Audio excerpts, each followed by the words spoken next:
Heartbreaking farewells in Emmerdale, Jeff Hordley's emotional tribute as Ray's reign of terror peaks. The rolling hills of the Yorkshire Dales are currently shrouded in more than just the winter mist. As we approach the final weeks of 2025, Emmerdale fans are reeling from a sequence of events that has left the Dingle family and the viewers at home absolutely shattered. In a week dominated by the tragic loss of Kim Tate's beloved horse, Ice, and the escalating tension surrounding the villainous Ray Walters, a new emotional peak has been reached. Today's news centers on a poignant behind-the-scenes moment and an on-screen climax that marks a turning point for the soap's most legendary tough guy, Cain Dingle.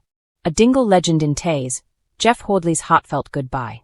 While fans are used to Cain Dingle's steely exterior, the man behind the leather jacket, Jeff Hordley, has never been afraid to show his vulnerable side when it comes to the Emmerdale family. In recent days, reports have surfaced of Hordley's deep emotional reaction to the evolving storylines, particularly those involving long-term departures and the legacy of the show. Having recently been seen visibly moved at industry events, most notably when paying tribute to the late Steve Halliwell, Zach Dingle, Jeff has once again captured hearts with a final message of sorts. This time, it centers on the departure of fellow cast members and the high-stakes exit of the character Ray Walters, played by Joe Absalom. Working on this show for 25 years, you don't just lose colleagues. You lose pieces of a puzzle that makes this place home, Jeff reportedly shared in a recent reflection. Saying goodbye to characters who have pushed us to our limits, like Ray has, is always bittersweet. The end of the road for Ray Walters. For months, Ray Walters and his mother, the manipulative Celia, have held the village in a grip of fear. Their psychological warfare against Marlon, Rona, and young April has been one of the most polarizing and high-engagement storylines of the year. However, the Today update suggests the walls are finally closing in. With Dylan waking from his coma and the police closing in, Ray's desperate attempts to silence the truth have reached a fever pitch. Key plot points leading to the farewell. The hospital standoff. As Marlon and Rona refuse to leave Dylan's side, Ray's panic has become palpable. Celia's betrayal. In a shocking twist, Celia has begun chipping away at Ray's own character to protect herself, leaving Ray isolated and humiliated.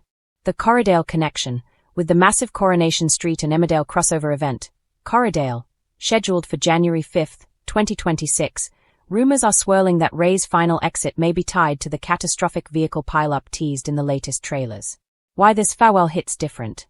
The departure of a villain is usually a cause for celebration, but Joe Absalom's portrayal of Ray has earned him a strange kind of respect from the audience. His heartbreaking farewell isn't necessarily about sympathy for the character's crimes, but rather the loss of a powerhouse performer who forced characters like Cain and Marlon to evolve. Jeff Hordley's public acknowledgement of this chapter ending signals more than just a plot wrap-up. It marks the beginning of a new era for the Dingles, who are currently splintered by grief and secret-keeping. Looking ahead, the Corridale chaos. As we look toward the new year, the stakes couldn't be higher. The full cast list for the crossover has been released, confirming that Cain Dingle will be front and center, aiding victims alongside Weatherfield's Escher Allahan. As Ray Walters faces his final reckoning this week, the question remains, will he leave the village in handcuffs, or will the upcoming Super Soap Week claim him as its first victim?